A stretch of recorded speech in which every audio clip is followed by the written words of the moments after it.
विवेक गांव का एक सीधा साधा और मेहनती लड़का था। बचपन से ही उसे कुछ अलग करने का शौक था। जब बाकी बच्चे मैदान में क्रिकेट खेलते, वह मिट्टी से मूर्तियां बनाता, पुराने कपड़ों से थैले सिलता और टूटी चीज़ों को नया रूप देता।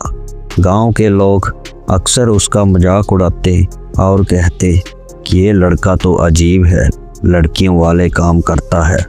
लेकिन उसकी माँ हमेशा उसके सिर पर हाथ फेर कर कहती कि बेटा, जो काम दिल से किया जाए वही सबसे अच्छा होता है। विवेक बड़ा हुआ और उसने शहर जाकर डिजाइन और हस्तकला का एक कोर्स किया। उसे लगा कि अब उसका सपना पूरा होगा और ज़िंदगी एक नई दिशा लेगी। पर शहर की ज़िंदगी उम्मीदों जितनी आसान नहीं थी। इंटरव्यू पर जाता तो लोग कहते काम अच्छा है पर तजुर्बा नहीं है। जहाँ पहचान जरूरी थी वहाँ उसके पास सिर्फ मेहनत थी। धीरे धीरे उसके सारे पैसे खत्म हो गए। माँ की भी तबीयत बिगड़ने लगी। घर का कर्ज बढ़ता गया, सपने टूटे और आत्मविश्वास भी डगमगाने लगा। आखिरकार विवेक को हार मानकर गांव लौटना पड़ा। बाहर सबके सामने मुस्कुराता रहा, लेकिन अंदर से वह पूरी तरह टूट चुका था। एक शाम मन की बेचैनी लेकर विवेक अकेले ही गांव से बाहर निकल गया। चलते चलते वह पहाड़ियों की तरफ पहुंच गया, जहां वह बचपन में अपनी मां के साथ जाया करता था। ठंडी हवा चल रही थी, चारों ओर शांति थी, लेकिन उसके मन में तूफान मचा हुआ था। उसी रास्ते पर एक पुराना आश्रम था। बाहर तुलसी के पौधों को पानी देते हुए एक बुजुर्ग संत दिखे। उन्होंने विवेक की आंखों में दर्द देख लिया था। संत ने मुस्कुराकर पूछा, बेटा कहाँ जा रहा है इतना बोझ लेकर? विवेक की आंखें भर आईं। कुछ पल चुप रहा, फिर बोला, बाबा मैंने सब किया, सीखा भी, मेहनत की, कोशिशें भी की, फिर भी कुछ नहीं मिला। लगता है भगवान ने मुझे छोड़ दिया है। जो संत थे उन्होंने उसको ध्यान से देखा और बोले, चल बैठ, तुझे एक कहानी सुनाता हूँ। संत ने कहा, बहुत समय पहले एक गांव में एक सूखा कुआं था। लोग कहते थे कि उसमें अब कुछ नहीं बचा। कई सालों से वहां किसी ने झांक कर भी नहीं देखा था। एक दिन एक बंजारा उस गांव से गुजरा और उसने वहां पर अपना डेरा लगाया।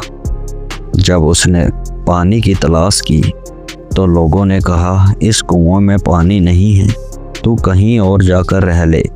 पर बंजारे ने उस कुएं के पास बैठकर मिट्टी छूकर देखी।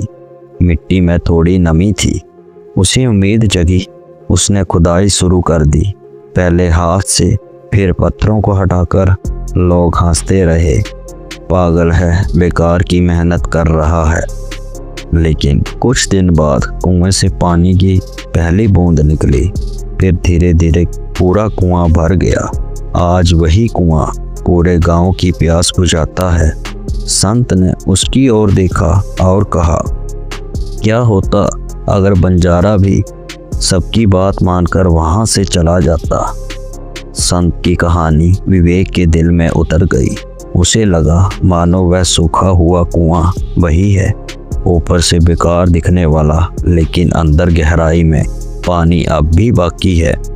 संत बोले, तेरे पास हुनर है, पर तुझे अब उसे बांटना सीखना है।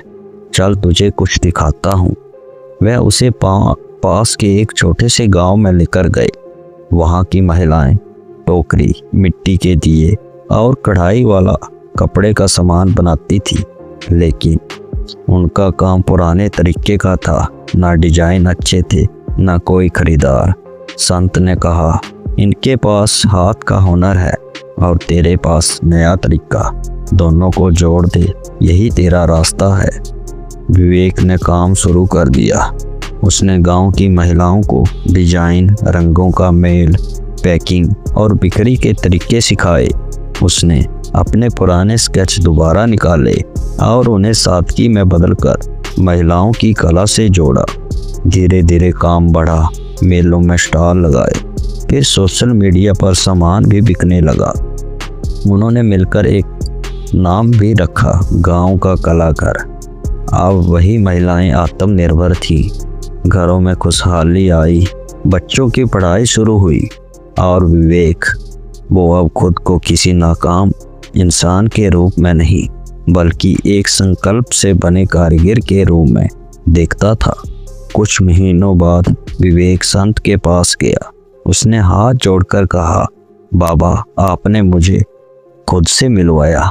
जो संत थे वह मुस्कुराए और बोले, बेटा, मैंने तुझे कुछ नहीं दिया, मैंने बस वो दरवाज़ा दिखाया जो तू खुद खोल सकता था। भगवान की योजना में देर हो सकती है पर वह कभी गलत नहीं होती। मुसीबतें हमें गिराने नहीं, मोड़ने आती हैं और तूने सही मोड़ ले लिया। विवेक की आंखों में अब न आंसू थे न डर, सिर्फ विश्वास था। उसने ऊपर आसमान की तरफ देखा जैसे खुद भगवान मुस्कुरा रहे हों। दोस्तों, इस कहानी का सार भी यही है कि जब सब रास्ते बंद लगें तो रुक कर देखो, शायद भगवान तुम्हारे लिए कोई नया रास्ता बना रहे हों। बस भरोसा बनाए रखना, क्योंकि हर अंधेरे के बाद उजाला जरूर आता है। दोस्तों, जैसा कि हर बार मैं आपसे कहानी के अंत में कहता हूँ, अच्छे कर्म करिए, अपने बूढ़े माँ बाप की सेवा करिए। और ये कहानी अच्छी लगी तो वीडियो को लाइक करें, अपने परिवार दोस्तों के साथ शेयर करें और कमेंट करके ज़रूर बताएं कि कहानी कैसी लगी।